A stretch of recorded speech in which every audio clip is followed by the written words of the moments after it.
Hello guys, welcome to દ્રષ્ટિસ kitchen. આજે હું તમારી જોડે એક એવી ખીચડીની રેસીપી શેર કરવાની છું કે જે લોકોને ખીચડી ના ભાવતી હોય અથવા તો ખૂબ જ બોરિંગ લાગતી હોય તે લોકો પણ આ રેસીપીને ના નહીં કહી શકે. તો આજે હું તમારી જોડે ચરોતરી ખીચડીની રેસીપી શેર કરીશ. ખીચડી માટે મેં અહીંયા અડધો કપ જેટલી ફોતરા વગરની મગની દાળ અને ચોખા લીધા છે. આને આપણે 2 થી 3 પાણીએ સારી રીતે ધોઈ લેશું અને પછી આને આપણે અડધી કલાક જેટલું પલાળીને સાઈડમાં રાખી દઈશું.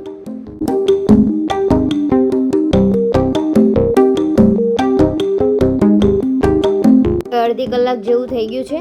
હવે કુકરની અંદર આપણે ખીચડી નાખીને એની અંદર 2 ગ્લાસ જેવું પાણી અને મીઠું નાખીને આને બાફી લેશું. પાણી આપણે વધારે ઉમેરવાનું છે કારણ કે આપણે ખીચડી થોડી ઢીલી રાખવાની છે.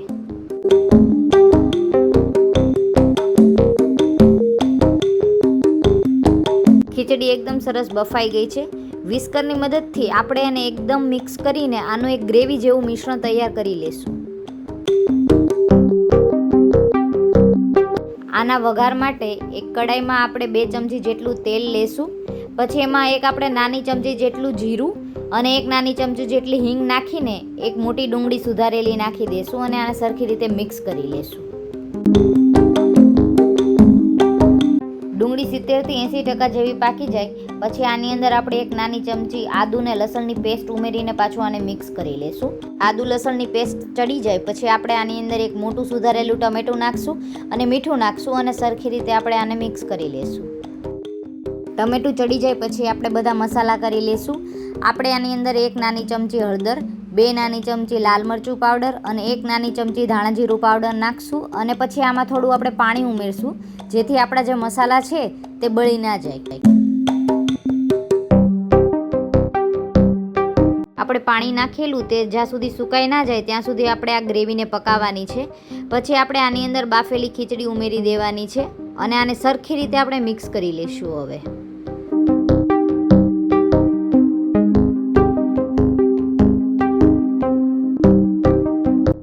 ખીચડી હવે આપણી ઓલમોસ્ટ રેડી છે.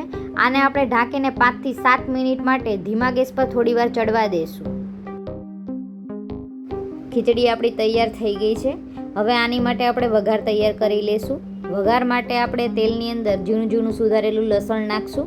આ લસણ ગોલ્ડન કલરનું થવા લાગે પછી આની અંદર આપણે કસૂરી મેથી, અડધી નાની ચમચી જેટલો ગરમ મસાલો પાવડર નાખીને આને મિક્સ કરી લેશું અને પછી થોડું પાણી નાખીને આને થોડી વાર ઉકળવા દેશું અને પછી આ રેડી થઈ જાય એટલે આને આપણે ખીચડી ઉપર નાખી દઈશું.